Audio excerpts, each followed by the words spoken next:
Welcome, Kelly, to Metallurium Pages. But for me, it's a great pleasure.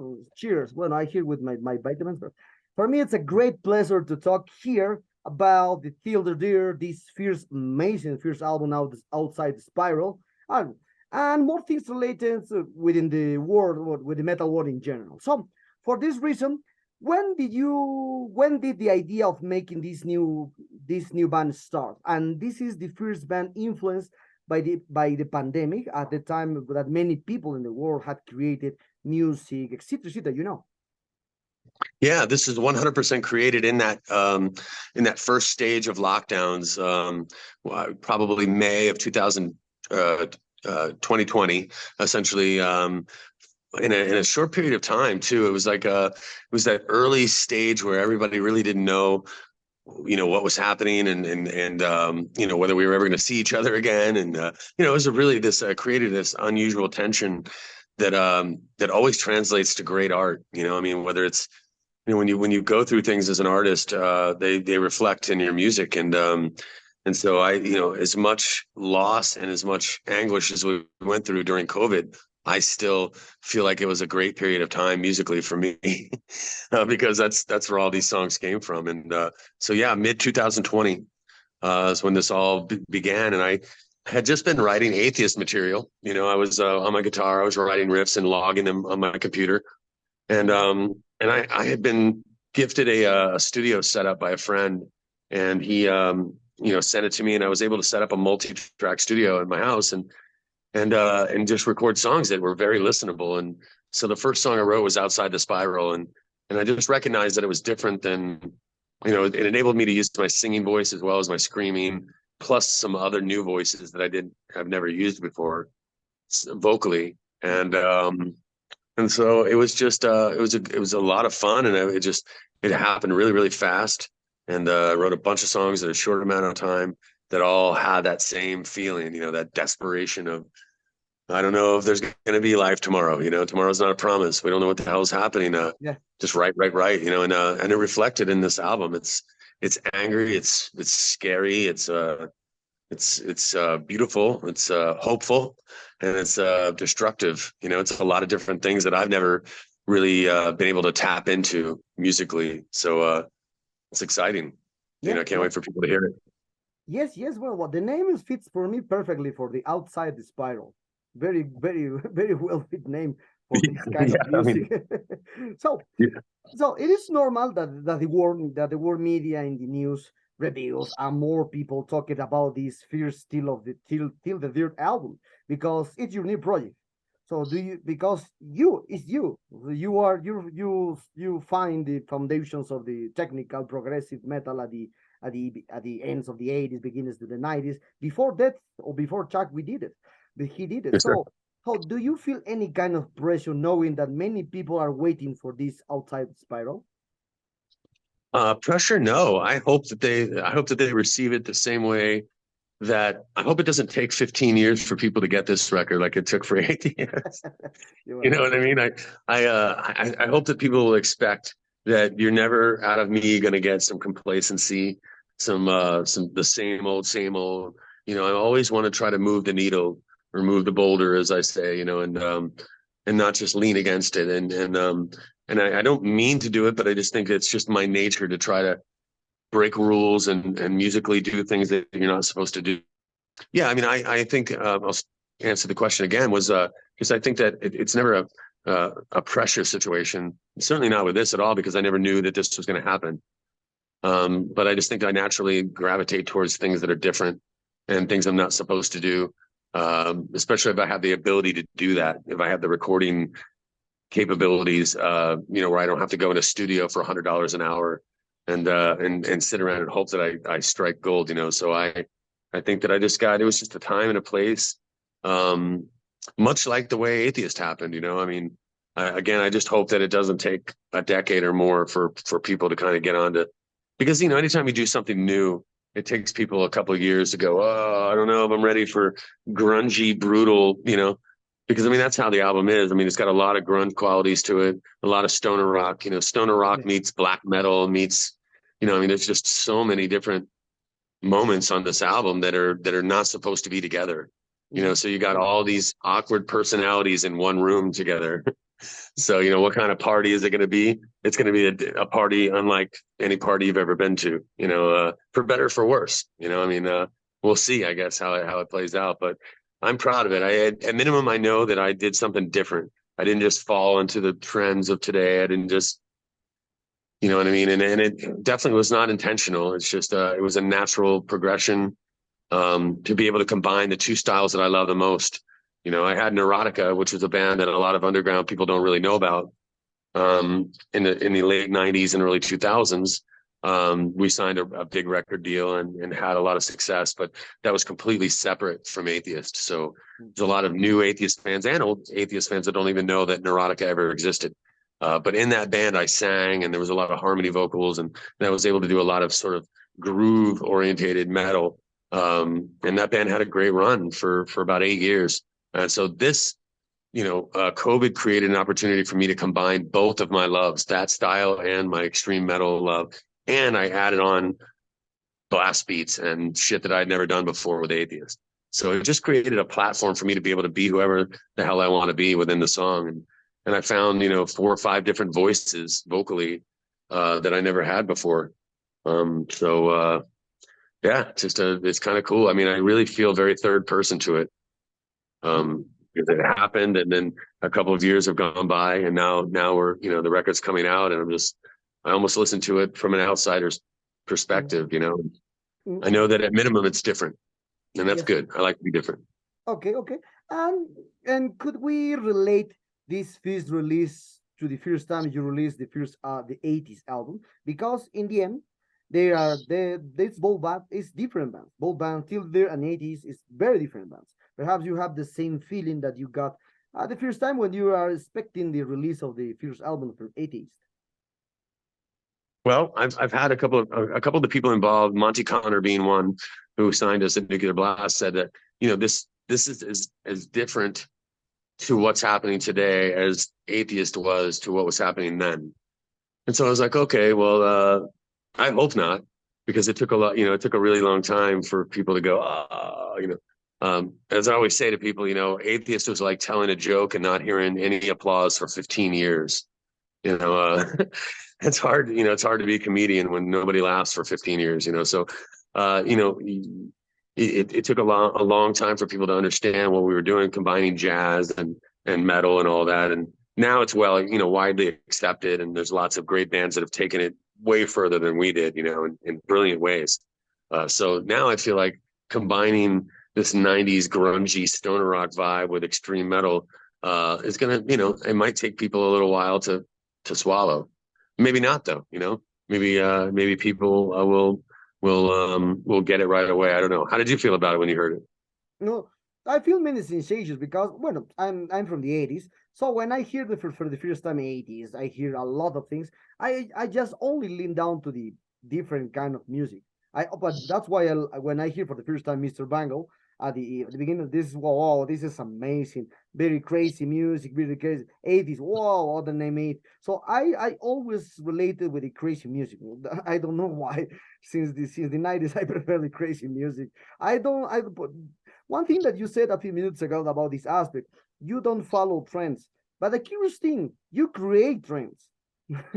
You create the trend. You create the technical, the jazz mix, etc. At the ends of the 80s, because your first album it was 2 years of delay because released 2 years later. So, but at the end of the 80s, nobody plays like you. So you create this kind of trend that is now well known, like technical, progressive, this kind of stuff. So, well, now for me, this with this new utility, you create other kind of trend. It's more extreme. It's more, as you told me, it's more grunge in some aspects. It's a lot of details.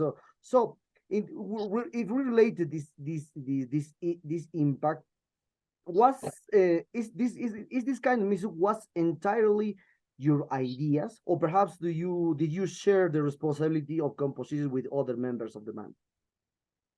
No, I mean, you know, this record I wrote by myself, so I really have to take the good and the bad with it. With Atheist, it was different. All of us, you know, we all pitched in to write those songs. and at a time that we were all sort of learning how to play and had our influences of jazz and extreme metal. With Till the Dirt, this is just such an isolated baby, so to speak.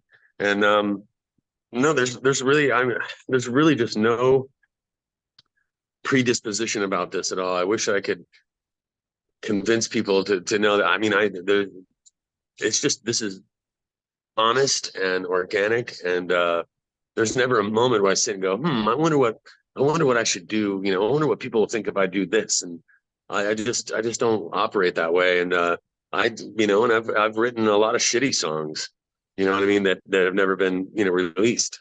So it's like you know what I mean? It's like it's not like every song I write is this, I'm moving into new directions, but I just, every now and then as a writer, you find a prolific period where your creativity is at its peak. And I feel just super fortunate to, at almost 55 years old, to have found a brand new sound. You know what I mean? It's really hard to do, and I don't know how it happened, other than me changing my process. The process of writing songs changed in the course of writing this album, and that's the only thing that I can attribute to. And I hope it ends up being a trend-setting album. I hope that moving forward, that people focus more on the catchiness of the songs. You could still have brutal heaviness, but you can also have catchiness, listenability. That's always been my thing. I've always admired and loved the brutality and the sheer just heaviness of modern metal. And the speed and the ferociousness of today's vocalists are just unbelievable. You got a guy like, Will Ramos from Lorna Shore. That kid, I feel like, is one of the few kids that's come along that's really moved the needle vocally, like he has just. But I just feel like that band, for me, the songs are too long. You know what I mean? Like 7-minute songs bore the shit out of me, man. So there's things about modern metal that I love, and there's also things that I wish that they would, if I could be a producer, I would take somebody like Will Ramos, and I would take him to a different place, because he has a brilliant singing voice as well. And I don't know if you've heard his cover of a Sleep Token, Chokehold, but I mean, he's a fucking great singer. But all the stuff that he does with Lorna Shore is all breakdown oriented and the super deep shit all the time. And I don't know, I just think that I'd like to see some of these young guys now dip into their influences, dip into the things that were cool about the 90s and the 2000s, and skip around the gatekeepers that tell you can't do that. You can't blend those styles. You can't, you shouldn't, you shouldn't listen to that kind of music. You should listen to, if you're a fan of this kind of music, you can't be a fan of that kind of music. That's all bullshit. I mean, I love Frank Sinatra and I love fucking Meshuggah. I mean, like, no one's going to tell me I'm going to have all those influences. Tony Bennett to fucking Cannibal Corpse. You know what I mean? Like, I love it all. And there's something great in all of it. We're headed towards the age of AI, where real music is going to be a thing of the past for a lot of listeners, not for us, for musicians. But when people listen to music, they're not going to be really listening to real people making music. And there's going to be probably a 10-year period where people don't give a shit. And then probably in the 2040s, long after I'm gone, people will suddenly, there'll be a retro need for hearing real music as opposed to AI music. Because I mean, it's happening really fast, with AI stuff. It's, I mean, somebody could take my voice and copy it on AI and write their own atheist songs. I mean, it's that's fucking nuts. I mean, but will it be the same? Would it be what I just did until the dirt? You know what I mean? Combining those kinds of styles, because AI is only going to be as smart as to know what you've done, and they're going to base those recordings on what you've done, not what you might do. You know what I mean? So that's, I think, the difference between human music and AI music. AI music only has the ability to depict what's already been done and try to consider what's moving forward. You know what I mean? So anyway, yeah. So yeah, that's right. One detail about these new albums, when I read a lot of reviews. Well, I'm reading your reviews that you publish in your Facebook page. That some people related your clean vocals like new metal, I read and saw a label new metal, other label put grunge, other label put technical extreme jazz. Well, I don't know, a big a big label to put to try to describe the music of From Till the Dirt. And one aspect that for me is very interesting because when I was a child in the 90s, and I remember when I had 13, yeah, 13, the grunge movement the grunge movement are taking the place over the metal. But now this the first album outside the spiral is a perfect mixture into the grunge with the metal. So it's like the both hated the scenes at the 90s. Now Yeah. are cross the fingers and say we did metal. So how is your opinion about now the grunges? A lot of bands trying to mix the grunge stuff with the metal, especially with the death metal like you. Yeah, I think that the grunge movement was more of a hair metal killer than it was an extreme metal killer, you know? So the hatred, I don't believe anybody in extreme metal ever hated Soundgarden. You know what I mean? I don't know how you could hate Soundgarden ever. You know what I mean? Those early records had a lot of punk rock qualities to them, which metalheads have always loved and appreciated and respected.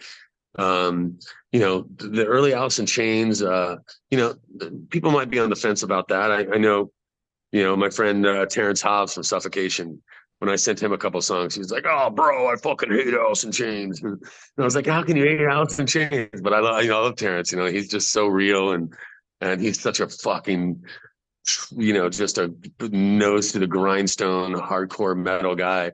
But I was like, God, man, so there's people in extreme metal that have a lot of love for Alice in Chains and Soundgarden, and then people that have a different feeling about it. But I really feel like it played a huger role on, that cock rock metal. It really squashed it and ended that scene. Bands like Motley Crue and Poison and Winger and all that shit. It really crushed that out and started really outselling it by, miles. But I think that there's always been, like bands like Tad. There's always been a lot of heavy shit, like Mark Lanigan. Have you ever heard Mark Lanigan? He had a band called Screaming Trees. So a lot of the Seattle, when I talk about grunge, I'm not talking about Nirvana or Pearl Jam, so to speak. You know what I mean? I was more into Louder Than Love and the first Alice record and Dirt. The record Dirt was amazing. But those are just things that I love. COC is another thing that Wise Blood and songs like that. I always felt like there was room for heaviness and catchiness. Accessibility. I hate that extreme metal has always just been this underground thing that just nobody respects. The other side of the world, the pop world, the mainstream world, still doesn't give it the respect after 40 years. A band like Slayer, should be in the Hall of Fame, the Rock and Roll Hall of Fame. Yes. There's some bullshit artists that are in it, and I don't know if they ever want to, but you know what I mean? So that kind of accessibility, I think, just came from the lack of listenability. So, but I'd love to tell you that I thought about it and thought, oh, I want to do this, and I want to write it like this, but I didn't. It's just, this is where it happens. But listening to it now, I hope that, it could start a trend to, for people to not be afraid to incorporate different styles, hybrid versions of extreme metal. It's really fun. The contrast between speed and all these, imagine a black metal Pink Floyd band. Like, fuck it, I would buy that. I would buy that just if I saw that in a magazine. Black metal meets Pink Floyd, I'd be like, I'm sold. I need to fucking hear that right away. Just because that's different, and you're not supposed to do that. And I love the idea of that, So hopefully it plays out like that.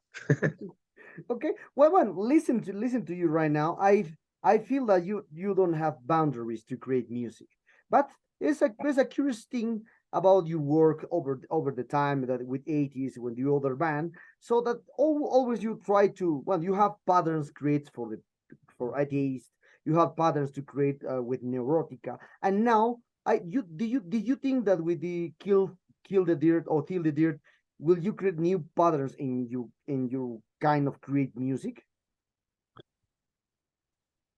Are you asking if I feel like I have a new Yeah, a new Oh, pattern. but yeah, 100%. I think that I can there's really not a lot I can't do in this. Between my two bands, between Atheist and Till the Dirt, I feel like as an artist, I can paint in whatever color I want to paint. I think there's room in both of those bands for me to be anybody I want to be musically.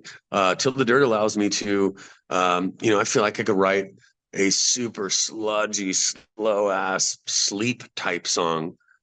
You know what I mean? Like something that's Yeah. really slow and grungy, but maybe put something fast on top of it. I just love contrast, and I love not being able to I love the idea of not being able to do something but doing it musically, you know what I mean?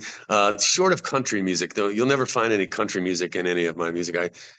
I can't relate to any country music at all. I just that'll never find its way into my world. But short of that, everything, nothing's off limits really.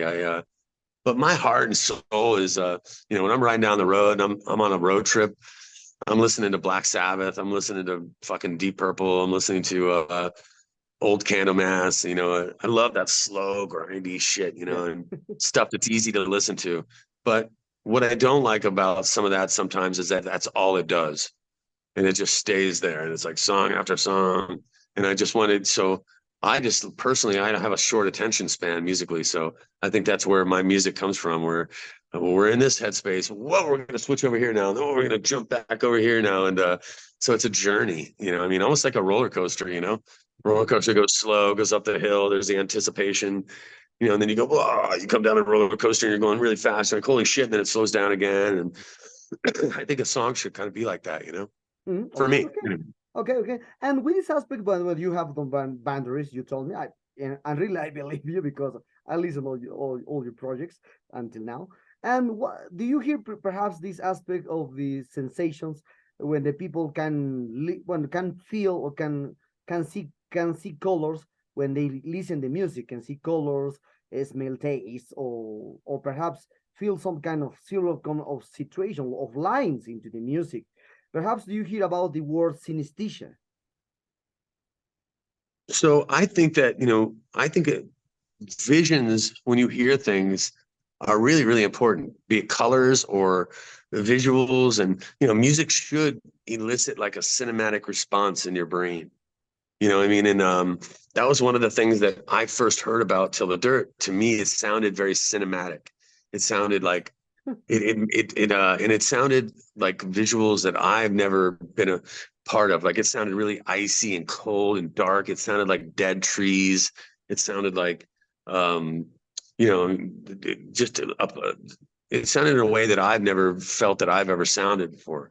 And and so I think that, yeah, I hope that people listen with color. And I think, I mean, records that I listen to from other bands immediately put me in a particular headspace. If I listen to, A Perfect Circle or definitely Caius, Sky Valley. If I put in Sky Valley, anytime I can guarantee it's almost like a really good chef. Like, and you have a dish that you really love, and that chef makes it exactly the fucking same way every time, and you love it just the same way every time. Every single time I listen to Sky Valley, it makes me feel happy. It makes me feel like getting high. It makes me feel like driving fast. And makes me feel like there's just so many feelings that it gives me every time I listen to it. And I always want to make music that people can count on. Like, all right, I need to feel like Till the Dirt, or I need to feel like Atheist right now. I want people to have those kinds of feelings. I don't know if that answered your question, but No, no, no, but no. It's okay. It's okay. It's okay. But the question went to this area when people listen the music and they feel taste in the mouth. They smell something when they hear yeah. perhaps the first song, or they see colors. If we relate this as with the synesthesia mother that some people has they has the gift or the ability to hear the music, what kind of taste, smell, and colors that the listeners will find into this outside the spiral? Oh God. How it is to me? No, no, yes, yes, yes. Perhaps when you hear the first song, you smell like the coffee in the morning, or perhaps you feel some acid in some aspects. Who knows? Depends. No, it's interesting that you brought that up, because it was a big part of what was exciting to me, because it sounded like snow. It sounded like blue skies and a really cold Norwegian sky. It sounded like Ministry at times, like it sounded drug induced. It sounded, I'm trying to think of the things that I don't know if they apply to colors per se, but 100% Outside the Spiral to me, and another song called Bring on the Gods were the first two songs that I wrote. And both of those songs sounded unlike anything. They elicited different images in my head than any other song that I've ever been a part of. And that's why I was like, I need to send this to some people and see if they feel the same way. And I got a lot of responses that were like, I don't know what this is, man, but keep doing it, like just keep writing. And there was, this encouragement. I have a friend named Gunnar Sauerman, who's a writer for Metal Hammer and also worked at Season of Mist for a number of years. And he's a hardcore black metal guy. And he was our publicist in 2010 on Jupiter, the Atheist album. And when we first started doing interviews, he told me, he's like, Kelly, I'll be setting up all of your interviews, but I just need you to know that I don't like Atheist. And I was like, okay, that's cool. No problem. And he's like, that is not my thing. I'm a black metal guy, and Atheist technical metal is not my thing. I was like, cool. So when I started writing these songs, I sent him. He was one of the guys that I sent this music to because I knew he was a black metal guy, and I heard that cold desperation, that dark kind of sound in Outside the Spiral. It's like, I thought, let me send it to this guy because I know he'll tell me the truth. Like, he doesn't even like my music to begin with. So if I get a nod, a tip of the hat from him, I know I'm on the right track.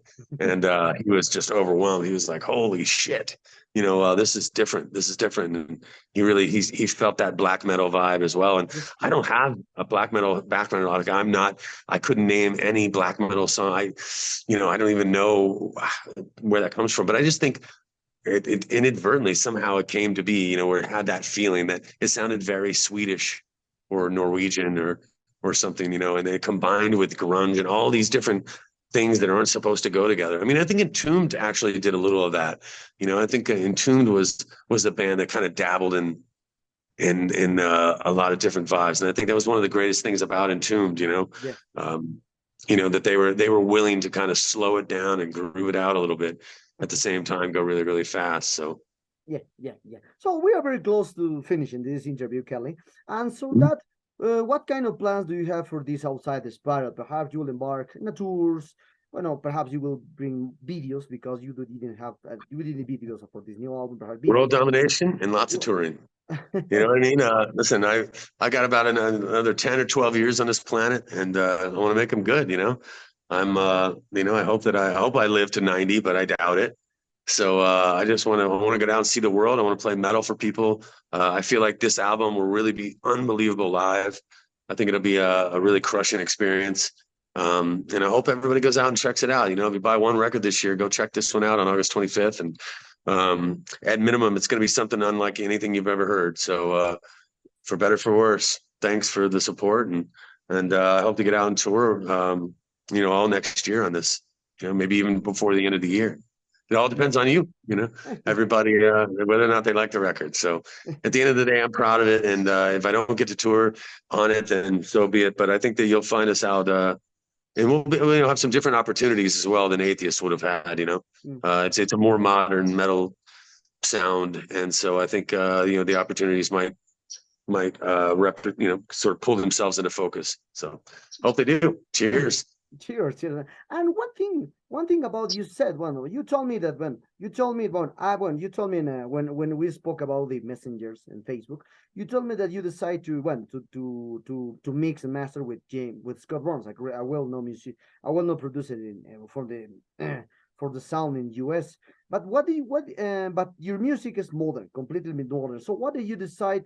And one did you said a few seconds ago, it's also that the music now, the music now is more like a lot of people prefer the modern aspects, and perhaps the sound is not modern like you think, because when I hear completely this album, for me it's not modern. It's like hearing Kelly Shaefer from 1989 in 2023. It's like you export the sound because it's the same like you did at the beginning. So for me it's like that. So it's not like modern, because when I hear the modern sound, it's like you told me, like Lorna Shore, like Brand of Sacrifice, all these kind of bands that I really don't like that bands, because it's more boom ping boom. I don't hear a lot of mixtures into the guitar parts, bass parts, but you bring this old sound with a old producer and with a new forms of kind of music and extreme metal. So why did you decide to record and master with Scott Barnes, when we have now a lot of producers in the world that are doing the things differently? Scott Burns is amazing, and he's a guy that I trust, and he is a guy that just because that's what he did a lot of years ago doesn't mean that he doesn't have those same ears and that same ability to recognize good music and have and the ability to be honest. Like a lot of artists, like, so listen, let me back up for a minute. You make a great point, and I want to be clear about the fact when I say this is modern, for me, I think when I say modern, I think that it's I don't think there's anything out there really like this, again, for better or for worse. So it's certainly not old. Yes, there are some old elements, but they're incorporated into this new body. So it's like old technology in a brand new car, so to speak. So I think that I'm with you on the fact that a lot of modern metal, when I listen to it, it's too clean, it's too perfect, it's all fixed up. It's those aren't real performances. You know what I mean? And so on that level, you're 100% correct. This is definitely not made that way. Again, I did all these vocals with a handheld microphone, sitting in my living room with my 3-year-old on the couch. Everything about this record is done in a punk rock way, which is real hard to do in the digital age. And so you're right. This isn't modern in per se and how you would typically think of modern. But what is modern is the fact that, all these different styles are combined with extreme speed and brutality, and that's something that hasn't been seen. So that's almost futuristic. It's not even modern. It's what's about to be. I hope that it's what's about to be, because it's about good songs. It's about dynamics. Because if you listen to a song, it's all 280 beats per minute for 4 minutes solid. Who cares about the speed anymore? It's just all Yeah. it's just like it loses its effectiveness. But if you combine speed with all of a sudden you just break down into some fucking savage shit, and then all of a sudden you get some what I mean, you weave your way through all these different feelings. I think that's super modern, in a different way. So while I'm using a lot of old tools and old influences, I feel like I'm moving it into a more modern place. So I'm with you. We agree on the fact that something needs to happen with metal in the sense that this current stage of just everybody it doesn't even sound like you're listening to real like drums today are just like Yes, come on, man, so it's just flow. too much. And everybody's just with the breakdowns and it's just like and everything is just all on 1 or 2 strings. And I don't know, there's just so much more you can do to be heavy. You can still be heavy in a different way. It's one of the things I always loved about the Deftones. Like them or not, people can, wrinkle their nose at they were new metal or whatever. Deftones are fucking innovative and brilliant. If you listen to those records, man, they just dip all in and out of all these different moods, and I've always had so much respect for them, because they just they never really cared to fall in line with the Limp Bizkit or the Korn or whatever. The Deftones were always Deftones, and I still think they make tremendous music, and I always have a lot of respect for them. I think Gojira is another band that I have a lot of respect for. They really took extreme metal to a different place. Yes. They really like I can pick out a Gojira song right away. They have their own sound. That's really hard to do. So there's been a handful of bands that have done a great job of being modern, but using old sort of influences and stuff, but pushing it forward. So yes. That is true. That is true. So, bueno, as I told you in the first question, talking about other kind of aspects, it's not more, it's not outside, but beyond till the dirt or outside the sparrow. One day, I read an article about the how free will in entertainment is controlled or directed by the big capital or algorithms now in the digital platforms, entertainment area.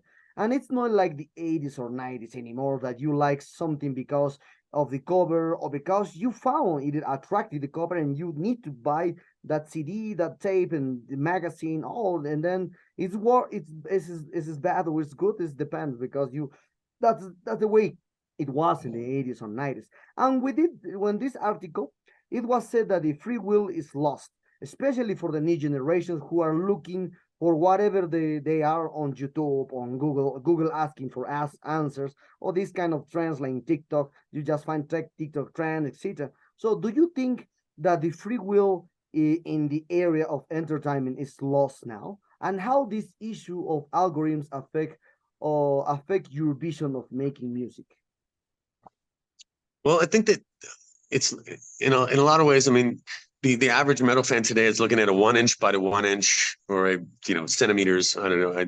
I'm stupid American, so I'm using inch. But they're looking at a little tiny picture, and they're looking at many little tiny pictures, and it's not like going to an album, to a record store where you're flipping through vinyl and you're looking at the covers and you're like, whoa, there's Number of the Beast, and you go, oh, fuck, I've got to have this record, and so that's definitely a lost era. So what's the new era? What makes people excited now? I think that the ability to make videos, lyric videos, things like that are kind of similar to album covers in a way. You may see a lyric video or a actual video for a band that may pull you in to like them. I think Sleep Token is a great example. People saw Sleep Token, then heard them, and they were like, whoa. This has a, they were able to put a visual to the to the music, and it worked. But I think that it's just a different, like one of the things that I think I worry about is people back in the 80s and 90s didn't really care what their neighbors thought about their music collection. Like they had their music collection and they loved it, and that was their shit. If they met somebody else at a show that also had that same, or if you met tape traders that had similar lists, then that's how you sort of befriended your metal friends. These days, everybody's online, and so people are deciding whether or not they like a band based on how many comments are under the post. So they see 500 comments. Oh, this band is fire. This band is sick. They're this and that. They go, I like them too, because they want to be a part of that group. That's fucking lame. Yeah. You know what I mean? There's a lot less individuality in today's modern metal scene. That I don't like, and I hope that goes away. I hope that if you're 16 to 20 years old right now and you're listening to this, listen to the fuck whatever you want to listen to. Don't worry about what your fucking friend at the show says, or anybody making fun of you. If you're into old school metal, if you dig 1974 Judas Priest and you also love modern day fucking Gojira, that fine. You don't owe anybody any explanations for your music collection. And I think that social media has created this, oh, I don't want to seem uncool, or I don't want to make that comment that that I don't like that. It's just, I think that element is something we can't avoid. It's just the way it is now, and it wasn't that way in the tape trading days. Everybody was very proud of their individuality. Like everybody would write. I don't know how old you are, but I mean, I'm really old. So I remember, mid 80s tape trading lists for everything. And I was into a lot of different kinds of music that, especially in my hometown, there weren't a lot of bands, anything like us. Everybody was like, we practiced very close to a band called Crimson Glory. And if you remember Crimson Glory, yeah, do you remember that band? Yeah. So they were very good friends of ours, and I remember we were at the same rehearsal place, and I remember Atlantic Records coming and signing them, and then they went off on tour with Metallica, and we were just sitting in our warehouse like, fuck, when is somebody going to care about our music, and that's the era that we came up in. So it was really that way. I feel like it's hard to be that way today. Kids, I really hope that the modern generation will stand their ground on their beliefs and what they love, not what their little focus group says, or their Facebook group, or what all their friends think is fire. Love what you love and stand behind it. And I think that as from musicians as well, that will help you make great music moving forward. Just do what you want to do. And I always say there are no rules in music.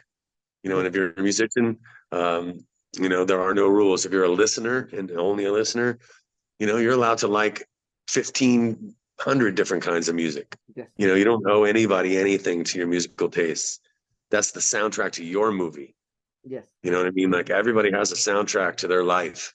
Yes. And I don't know how you feel about it, but if I want to feel a particular way when I get in the car and I go and drive, I know exactly what soundtrack I want to hear. You know what I mean? And if I were to make my movie about my life, my soundtrack would be just as important as the cinematography, you know? I think all great movies have great soundtracks. Yes, yes, You know, yes, the music yes. really, music and imagery going together, and when you marry them together in the proper way, makes for a great movie. The same happens in life. You know what I mean? And so score your movie the way you want to score your movie. Yes, yes. One of the last questions before we finish completely this interview. You are one of the pioneers in the technical and progressive music of the late 80s and early 90s, as I told you many times in this interview. And you saw the birth of what is known now as the technical death metal, progressive death metal, jazz progressive technical metal, etc. Because you are one of the fathers of great, you create this kind of trend. There is no, it's now 10 years popular in the world, 13 years popular in the world. So how do you see the world today with many bands doing technical, experimental, progressive, and more things into the death metal, thrash metal, black metal?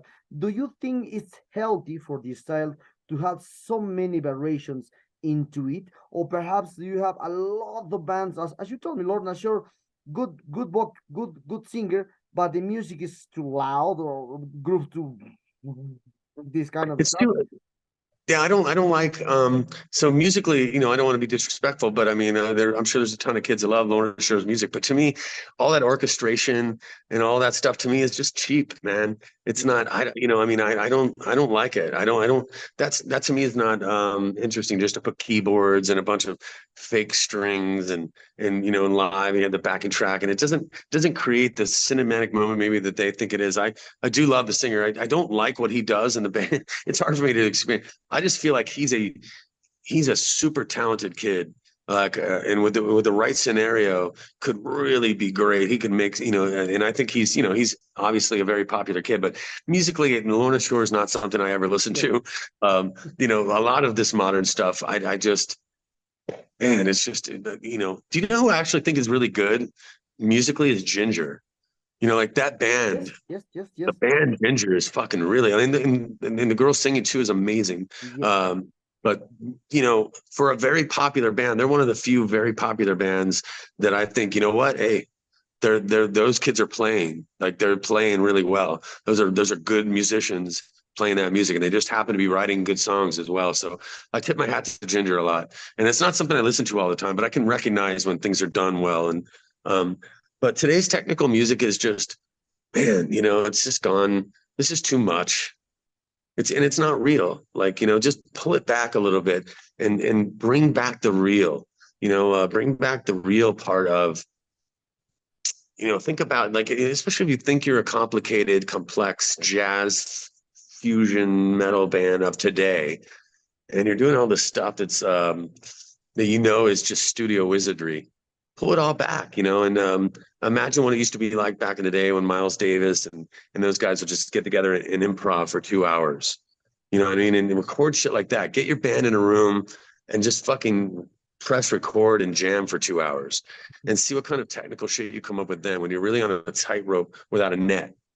You know, because that's what really creates the best, you know, technical music, I think, where you're just really on the spot and you really want to, you know, when you get your moment in the song to shine, you don't want to let everybody else down, you know, and those kinds of moments are sport like, you know, and I think they lend themselves to good music. But listen, you know, I'm sure there's a ton of 25-year-olds out there gonna be like, shut up, old man, you know, and Yes, but yes, they can call me old man all they want, but you know, I carved out a typical kind of music that it was very hard to do in a time that was not not welcoming to technical metal. So all I'm trying to do is just encourage the new. You know, there's so much talent. I can't even begin to tip my hat enough to the animals as leaders of the world. The between the buried and me's, just the complexity, and they've taken it 20 times further than the atheist ever did. And I have so much respect for that. I just hope that in the years coming, that they take all that grandioso technicality and pull it back into better songwriting. Just, you know, I mean, that's the next step for me. The next 5 years for this music, for all complex technical metal to continue to thrive, is to take all that complexity and be like Yes. Like Yes is a great example of a band that was very technical in the beginning of their career. And they found a way to also continue to be technical, but write really great songs. And that really was the crest of their career. And so I would love to see, you know, the heroes of today's technical metal world do that, you know, take all that complexity and all that talent and write really good songs. You know, I mean, concentrate on the songs. You can make them complex and technical, but the song needs to be the focus, not the part, not the solo. You know, I mean, nobody cares about the solo. You know, I mean, they do, but they don't. If the solo's within a good song, then people care about the solo. But if it's just, oh my God, listen to our solo player, he's so good. Like, who gives a fuck? You know, I mean, it's a solo. If it's in a shitty song, it doesn't matter. So anyway, again, that's just my opinion, man. Yes, yes. Well, Kelly, the sad moment arrived at this interview. I hope you enjoy. I enjoy it like me. It's a really, really an honor to meet you face to face. I love your music since the 90s because I one of the few that I love your music since one of the what your music since when I hear the first album since now love this new album. I did my period up soon. Really, really, you changed my mind at that time. You now change again my mind again. So as I told you, I love the crazy music. I love the crazy music. So I mean, that's you why have no I idea what that means. I will take that and put it in my pocket and appreciate it so much, you know, because I mean, it's really hard to hear opinions like that, you know. So I'm super grateful. You know, I want people to just expand their minds. So thank you for being in my corner for so many years. I appreciate it. And I hope everybody goes out on the 25th and gets the record. Okay, thank you very much for this opportunity. Perhaps we want to add something to your Latin American fans. Well, really, you have a lot of Latin American fans and Metalero followers. Yeah, I'll say a huge cheers to the absolute best metal fans on planet Earth. There are no better fans than South American fans for metal. Period. End of story. I love all of Europe, Western, Eastern, but South America does it like nobody else does it. So cheers to everybody in South America, and I can't wait to get back down there and play again for you, whether it's Atheist or Till the Dirt. I mean that. We've had the best shows that we've ever had in our career down there. Amazing. So love you guys. Love your passion and your intelligence and your fire. So cheers.